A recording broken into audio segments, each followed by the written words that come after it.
On today's episode, we're sitting down with the hilarious and dynamic sisterly duo that is Julie KOONTZ and Jen Hamilton. We'll hear how PSI helped Julie through the isolation and intrusive thoughts that accompanied her perinatal mental health disorders. And we'll hear how Jen's experience as a labor and delivery nurse has helped her become an outspoken advocate for patients and professionals alike on social media and within her local community. We are thrilled that you've tuned in to the I Am One podcast's final episode of 2023, and don't worry, we'll be back with more incredible stories in 2024. So sit back, relax, and enjoy this absolute banger of an episode with our friends Julie and Jen.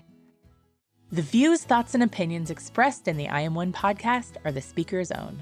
Tuning into this podcast is not a replacement for therapy or any other form of professional help.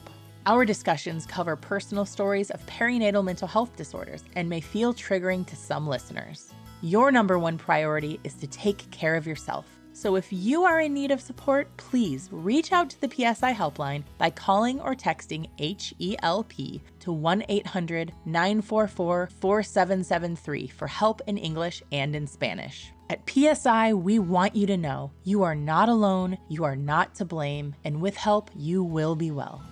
Okay, let's get on with the podcast.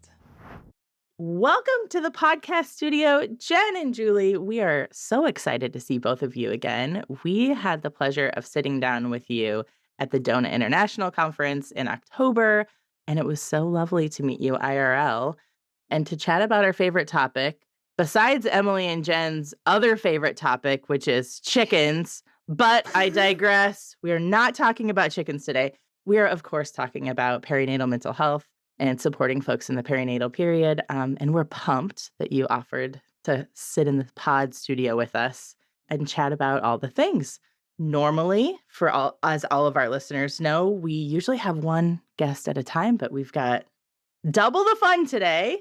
It's like a double mint gum commercial. Yeah. Yeah. It is. Uh-huh. Yeah. We're excited to have both of you here. So we're going to start off with some questions for Julie. So Julie, if you don't mind giving us a little bit of an introduction to who you are. You don't need to give us like your social security number and like credit card number and stuff like that, but just a little bit of an intro to who you are. Sure. I am Julie. I'm Jen's younger sister by 5 years.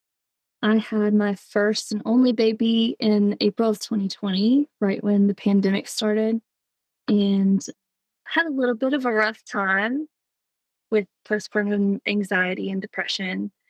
Well, yeah, really glad that you're here. Emily, do you want to ask the next question or am I doing it? We are very professional I'm here. in. Hey, I've got this. Okay. Settle down. All right. Okay. Okay, so can you tell us what role like perinatal mental health complications played in your journey? Yeah, I had acquired just generalized anxiety in college. And the way that I knew I had a problem was really defining my worth by the letter grade that I got. So if I got a C, then that means that I am a C as a person. So I started going to therapy, and that was probably, 5 years before I had my little Tate. And so I was really nervous. I had heard really terrible things about postpartum depression and postpartum anxiety. And whenever the pandemic hit, it just added another layer of things to be afraid of and intrusive thoughts and isolation. And, I knew that being a new mom, I would be the person with like the stand of hand sanitizer and like wipes and like everything. You can't wear your shoes in the house. Like I would be so cautious. But then you add on a pandemic, like zip up this hazmat and suit. your whole world is just this 8-pound little loaf of bread who can just easily be squashed. Mm-hmm. That was really, really hard.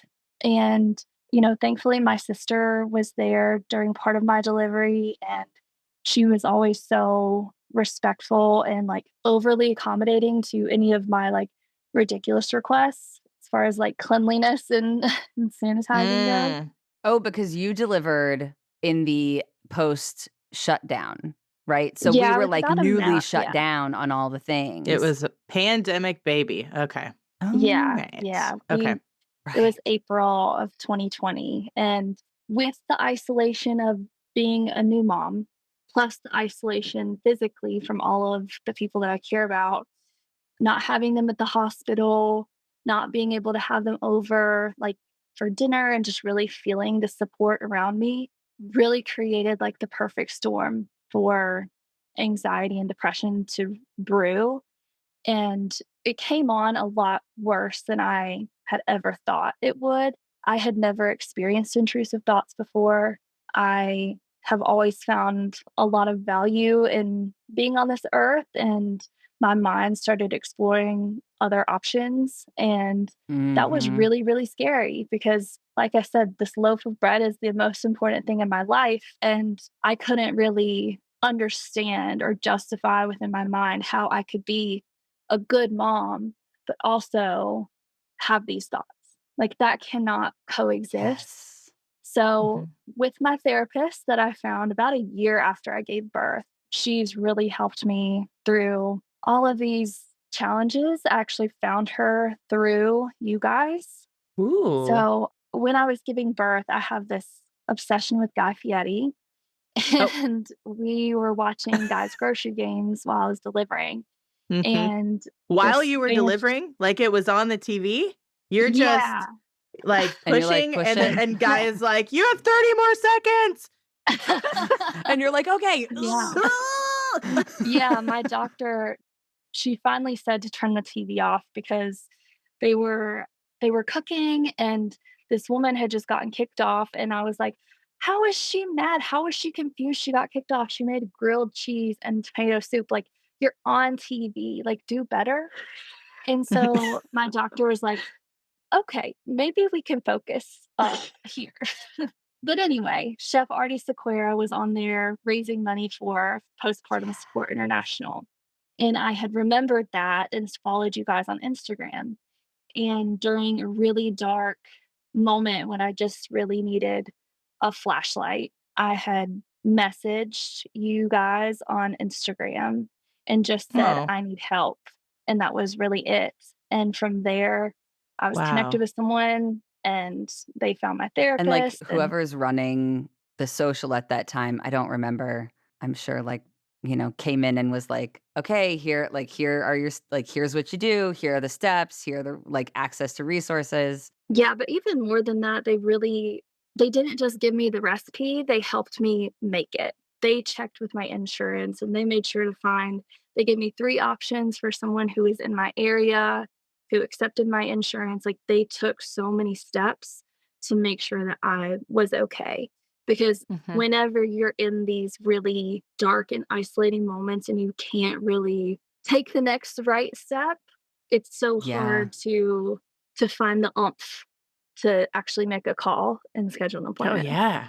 I mean, it's hard to know what the next right step is, and to even message somebody on Instagram might feel like a big deal, like it takes a lot of effort just to do that, and so I think it's really cool that whoever you reached out to at PSI was able to give you, like, 3 people that you could reach out to, and here's the information. Man, that's so hard to do for the person seeking help, in that Yeah. time, so Yeah, and yay. that's also changed the way that I care about my friends who are in that cloudy period.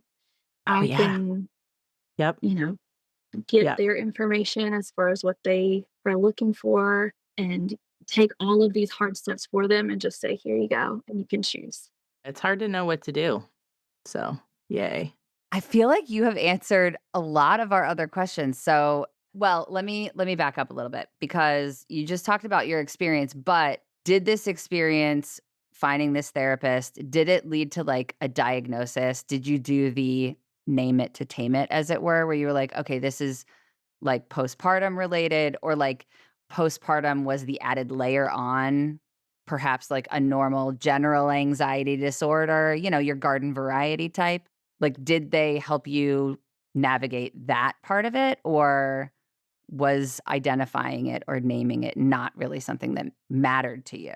Because that's not true for everybody, you know?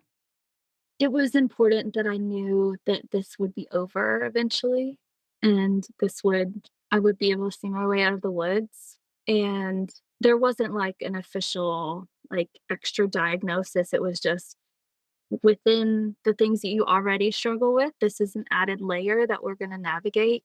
And she Mhm. taught me, Yeah. like, notice, label, validate. I feel this Mm. way in my body.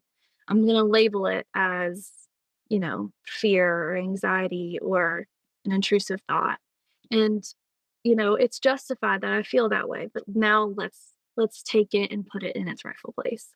Right. Okay, one final follow-up question. When you were noticing these things, like, what is one that, like, stands out? Like, were you like, "Oh, I noticed tension in my shoulders," like, pit of my stomach? Like, how did it show up physically? That's a really great question. I think it was like almost a nauseating feeling in my stomach. Mhm. And before I was able to notice, label, validate, it would stay for a while. And I would just have these ruminating thoughts. And, intrusive thoughts are so contagious. And if I did any kind of research on intrusive thoughts and learned what other people's were, they Yeah. would, you know, You're manifest like, "That one themselves into sounds good my too. Let brain. me add Yeah. that to the Rolodex." Let me try that one out. Mm-mm. It was mostly just nausea, and I think the nausea also came from, like, how is this my life? How I'm so nervous to go forward if this is my life. I have another follow-up question. Sure. We have a host of questions and follow-up questions.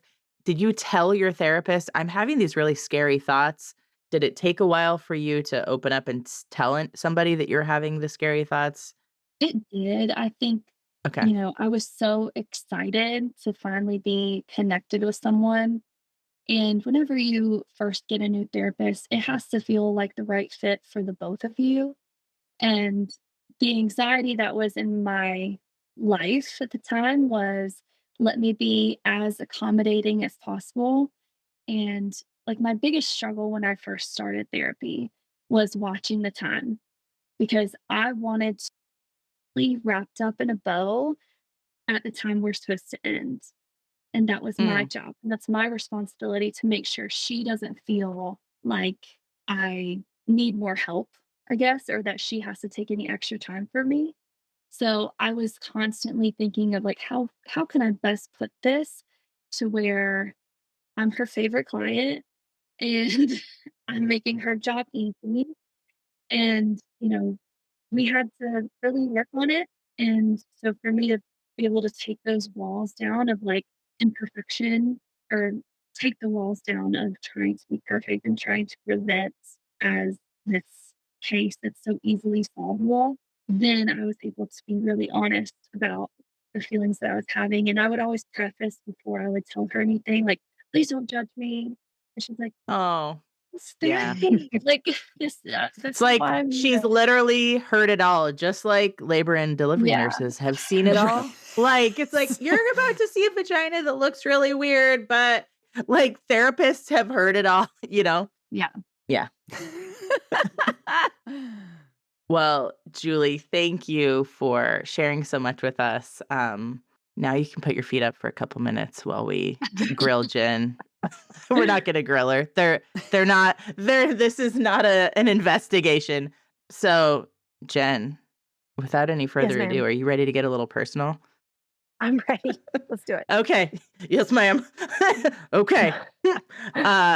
Jen, could you please give us a little bit of an introduction into who you are?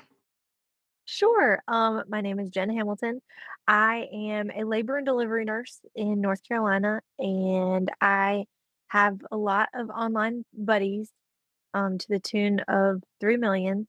I talk about evidence-based practice. I talk about taking the fear out of labor and birth and chickens. I do have 2 indoor chickens that I put diapers on so they can live in my house. I also have 2 human chickens, boys, that, don't wear diapers in the house, Mhm. and they are cool, and yeah, that's about it. Well, I think that about covers it. Thanks for being on the Yeah. podcast. You're welcome. Just kidding. Anytime. I'm kidding. Okay, story time really quick. TikTok knew, like, I joined in 2020 and I was like, listen, what the hell else am I doing right now? Like, let's just be entertained. And TikTok was like, you know who you need to follow. You like birthy things and chickens. So like early on, I was like, oh, she's funny.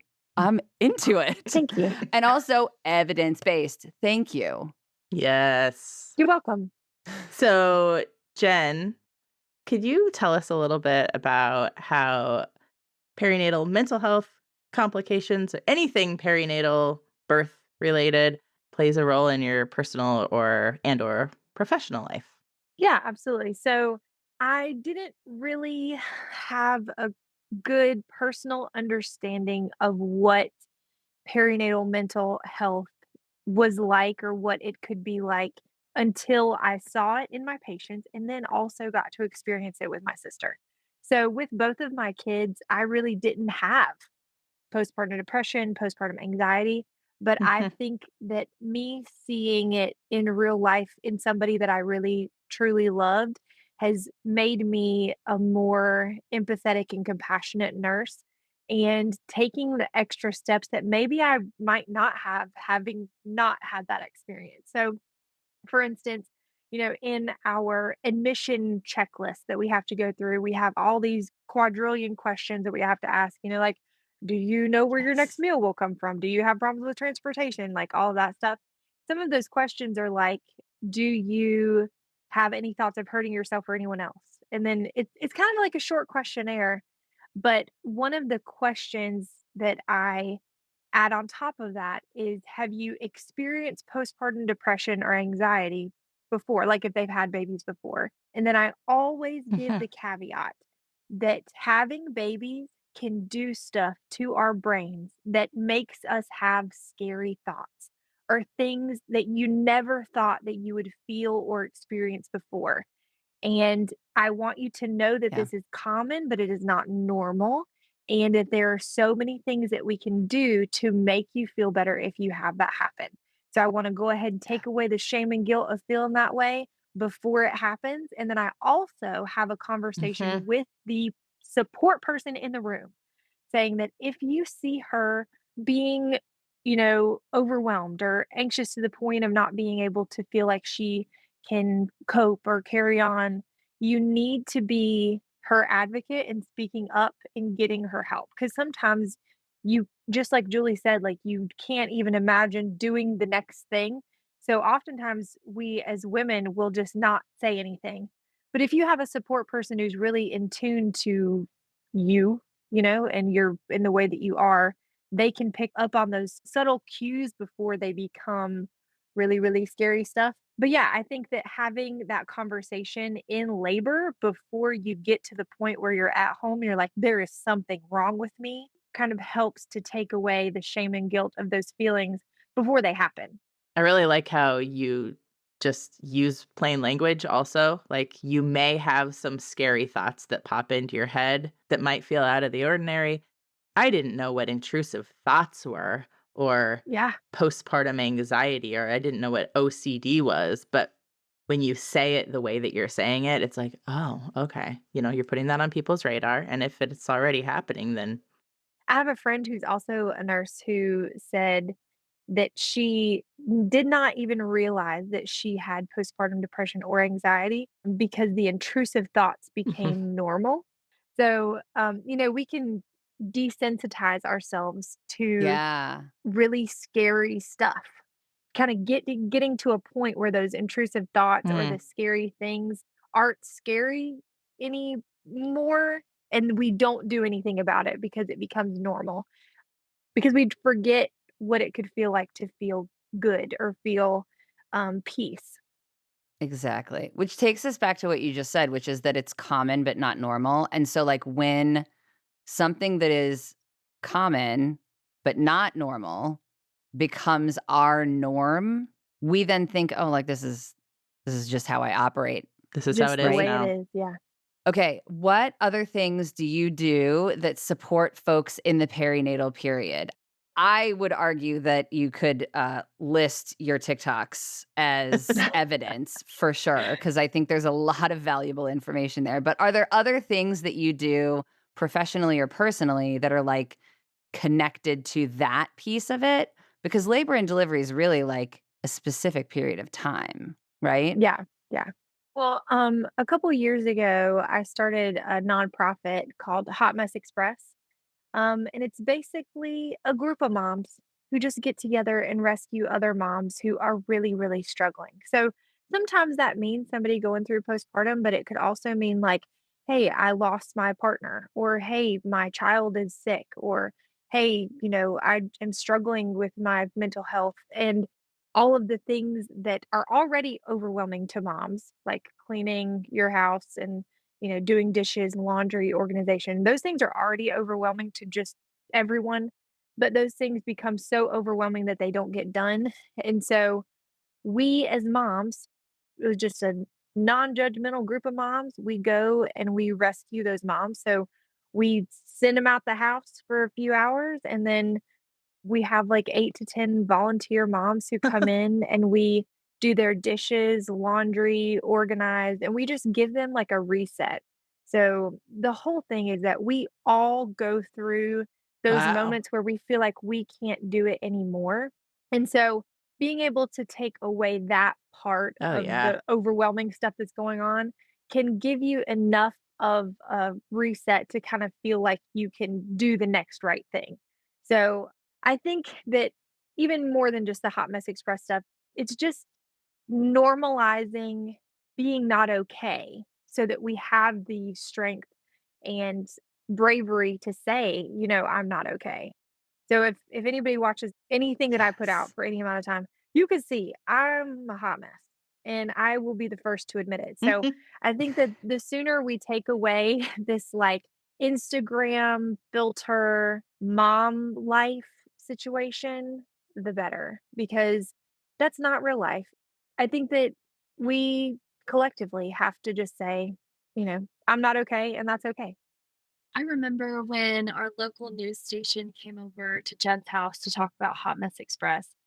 And I saw the background of her house. I'm like, Jen, you didn't even clean before they came. And she's like, that's the point. Like, if more people were like her that are in the spotlight, that people look up to on TikTok, on social media, can take their camera and just zoom out from the one corner of their house that's perfect and show the rest of the world that, like, Oh, yeah. you don't have to have a Pinterest worthy laundry room in order to be a happy person. You don't have to have all of your kids' artwork perfectly hung to be a good mom. And I've just loved that she just Mhm. keeps it real like that. Appreciate you. I know. I'll pass her $5 for saying the nice stuff about me. It's like everyone needs a hype squad. We can just like do that for each other a little bit. Yeah. Yeah. Mm-hmm. I mean, I'm surrounded by piles of all kinds of wild things. So let's just keep it real.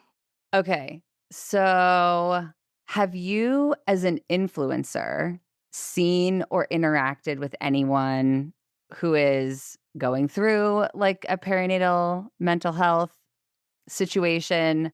What could you do? What are you, I mean, you're not bound to do anything at all, but I think when we're all good people and we want everyone to be able to live their best life, and mental health complications absolutely get in the way of that. So like how do we, or how do you navigate that? Like have you had people like slide into your DMs and be like, I'm not okay? Yeah. What is that like? That's probably been the hardest part of this life. And it's just because people want to find somebody who gets it and who can help them. And so I am but one Mhm. person. And so that has been a really tough thing to navigate. And Yes. I'd say that 90% of the people who reach out and say I'm not okay, it's based on a birth experience that they had that has kind of, I Yeah. believe, triggered some of this postpartum depression, anxiety. So I also think that having a very, Mhm. very strict birth plan can lead to postpartum depression and anxiety, because there's this sense of grief that you're dealing with if it doesn't come to fruition in the way that you hoped. That's why I talk all over the country about preventing birth trauma, and how we as caregivers and people in the hospital, no matter what someone's birth plan is and no matter what happens, we can make sure that they are heard, seen, believed, listened to, respected, empowered, all of those things regardless of what happens.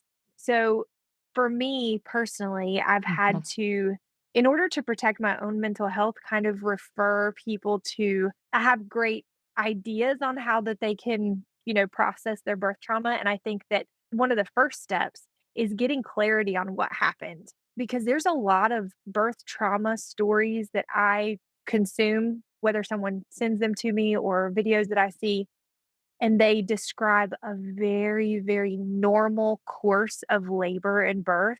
But because no one talked to them compassionately or empathetically, or no one explained to them what was happening, they left that birth experience feeling grief. And that just kind of set the tone for their postpartum life. And so, one of the things I tell people to do is to go get your medical records if you feel like you are in a headspace to do this, but to get your medical records and take them to your care provider and have them go through it with you. Like, make a whole appointment just for that so that you Yeah. can begin to move forward. But yeah, a lot of people that reach out to me that are not doing okay, it is mainly for that. And I think that comes from just the stuff that I do on the internet, talking about birth trauma. That's kind of where people are seeking clarity from me. And it's hard for me because I can only go by what what you're saying. I wasn't there. I don't have any records. I don't, it's very difficult for me to act in that way. So I highly encourage people who are dealing with postpartum depression and anxiety, where they feel like they're ruminating a lot on what happened in that birth space, to get clarity on what happened. For sure. Absolutely. Quick note, I'm pretty sure that PSI has a birth trauma support group that they run at a regular interval. Oh, So I will verify that and make sure to send you the link so that when people are like That asking would you be about that amazing. they can sign up. Yes. And Yes. sorry, support group people, because you're about to have an influx. Yeah. Yep. Yes. But also referring them to the places that I know can help them. So not only saying, hey, go talk to Yeah. your doctor, but here is an amazing resource that can help you to process what's going on. And I talk about PSI. Thank you. Jen, thanks. You're That's welcome. fabulous. What was the original inspiration for becoming an advocate for birth, for Yeah, like all take of the us things that back. you're doing? Yeah. Like, you weren't always on TikTok. You were, Right. I'm assuming, a labor and delivery nurse first, and then you're like, I should get on the internet. Tell us. Let's go back. So, How did this start? similarly to Emily's start on TikTok, we had a pandemic, and I did not want to Oh. download another app because I knew it would take my whole time up, and it has. But I found that whenever I was on the internet, it was not just cat videos or chicken videos. I was being able to connect with the patients that I would see in the future, hypothetically. Like, I'm seeing pregnant people talking about the things that are scary to them. I'm seeing people who are preparing for labor or are in labor talking about what's going on. And I'm also seeing people talking about their birth experience and how they were not listened to or not heard. And I assumed wrongly that everyone is just loves labor and delivery nurses and everybody has a great time and hero nurse, like everybody loves us. And that is not the case. And so I quickly learned that sometimes we're the enemy.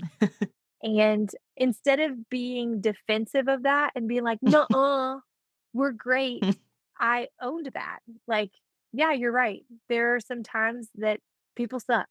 And so I think that it was important for me not only to be an advocate for patients and their education and talking about things that they need to know before they go in, but also being an advocate for education for nurses and how we can be better, compassionate, empathetic communicators, and taking every opportunity to talk with our patients throughout the process to prevent the birth trauma that is happening. Because I dare say, that 90% of birth trauma has nothing to do with what happens to you, but is what is happening around you. Like, it doesn't have to mean that you had an emergency C-section. It doesn't have to mean that, your baby was born with a vacuum or your baby went to the NICU. It could mean like no one listened to me whenever I said I was in pain, or no one took me seriously, or something happened and no one explained to me what was going on. So I think that we could prevent about 90% of the most traumatic things that happen in labor and birth just by having compassionate and empathetic communication. Absolutely. Bam. Before we move on to the lightning round, which we're going to do in a second, what you just said reminds me of like one of the TikToks that you had. I don't even remember what year of the pandemic it was from. Nobody kept track of the time. No, time was a social construct. Yeah. But you shared a post about, like, you were talking about the need to treat women of color who are in labor differently because we are trying to like deconstruct the like systems of racism that are causing greater harm to women of color in labor and delivery than to, their white peers. And what you just said, like, ties perfectly back to that, because it's all about like listening to, understanding, and then taking seriously like whatever the patient is saying in the moment. Like if the patient is saying like something doesn't feel right or like my body doesn't feel okay, then that could be an indicator that there's something more serious happening, right? Can you just give us a refresher? Yeah, absolutely. So Black women are 4 times as likely to be harmed in childbirth and beyond. And I am not comfortable with that statistic. That should never be an okay thing. And I don't think that that is something that we should ever be desensitized to. And so I said out loud on the internet that I treat Black women differently. And you admit there were some people that got very upset about that.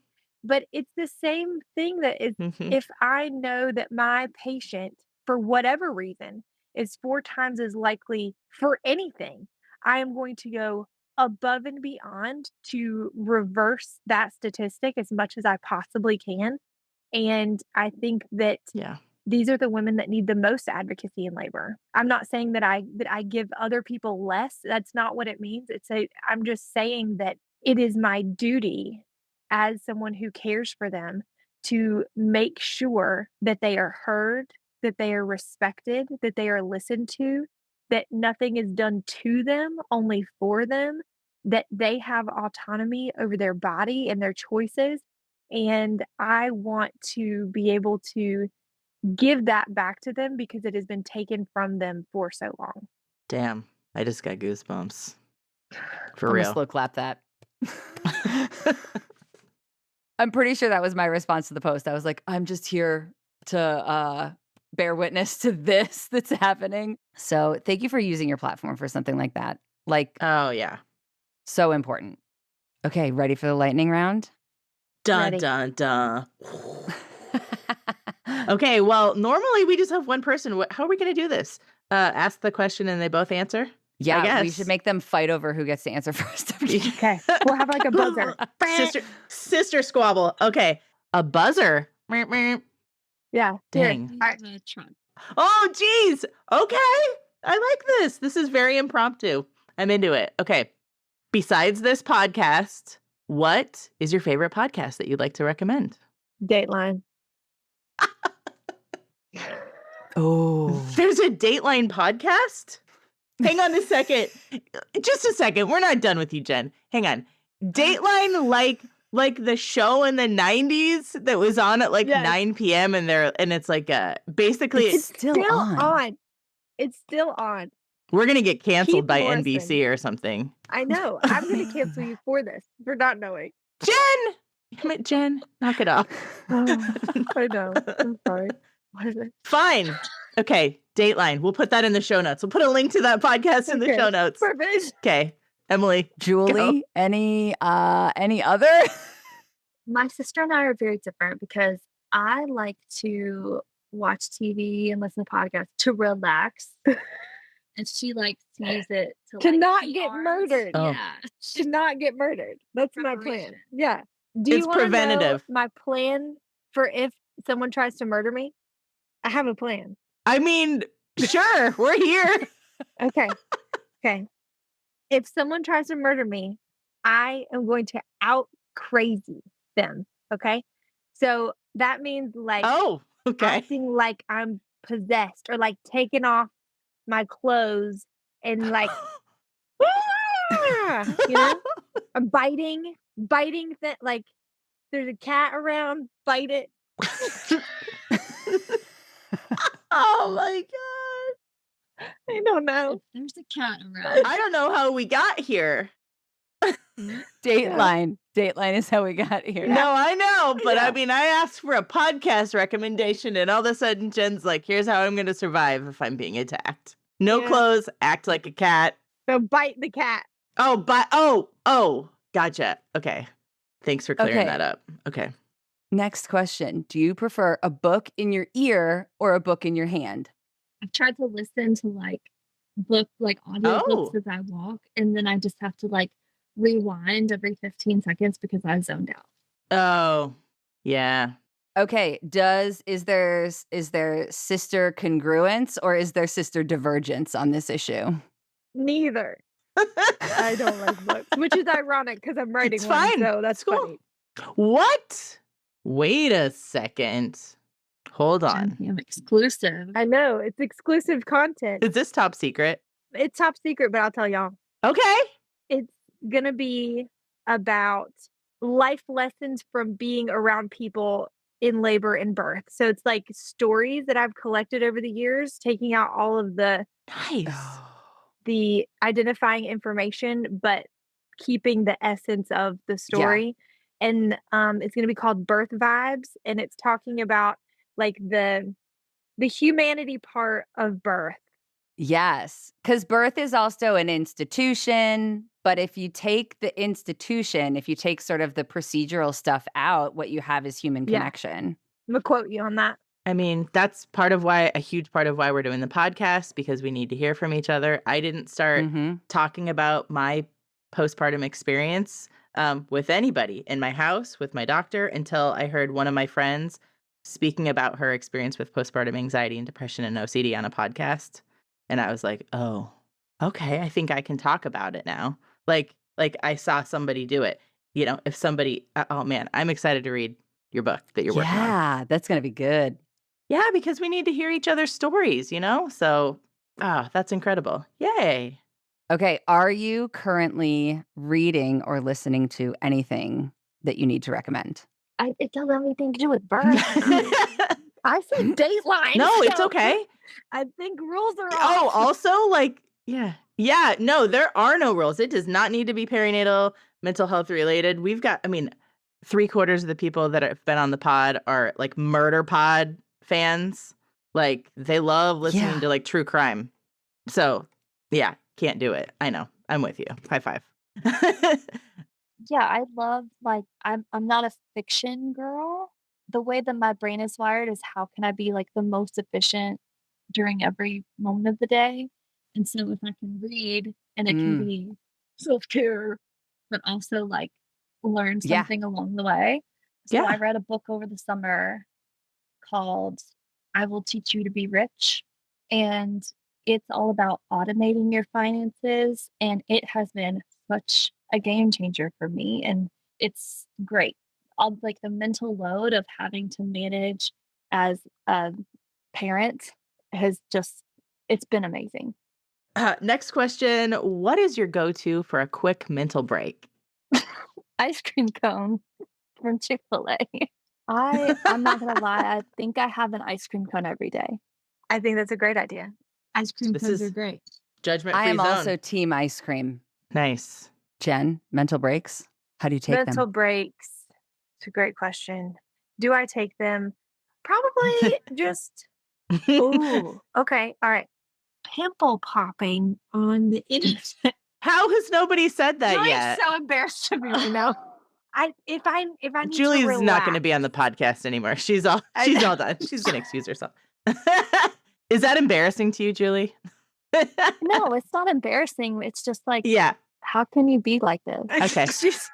she is not on this. Like we knew from a young age that she was not going to be a nurse. Like my mom is a nurse. I knew from a young age I want to be a nurse. Her, no, we knew that. So like her imagining me relaxing by watching a hella delicious cyst get excised is not her version of fun. Hella Yeah. delicious. Yes. Yeah, but Okay. like she said, I think we have the same like life values, but like the surface level stuff, No, we're very different. Yep. Keeps things I think that spicy, keeps, you know. yeah, I was going to say that keeps things interesting. Like, Yeah. okay, what is your best parenting hack? Reverse psychology. Okay. Bam. yeah. Yeah, like I don't want you to get Please. dressed and put your shoes on. yes, please don't take your cup and put it in the sink. I would hate it if you did that. And then it magically happens. I don't know what the deal is with children and not wanting to, I need to say something about Julie. Julie is the best mom of anybody that I know. Okay. Stop it. The level of self-awareness and emotional intelligence that my sweet nephew Tater Biscuit has, I've never seen it. Like he can get Tater upset. Biscuit. Yeah, he can get upset and he can take deep breaths and calm himself down. What do you say to him when he's getting that way? I saw the video. Yes. Yeah. When he was little, the way I like started it was like blow out the candle. So I'd like hold my finger right here and just like blow out the candle, blow out the candle. And so that would like help him calm down.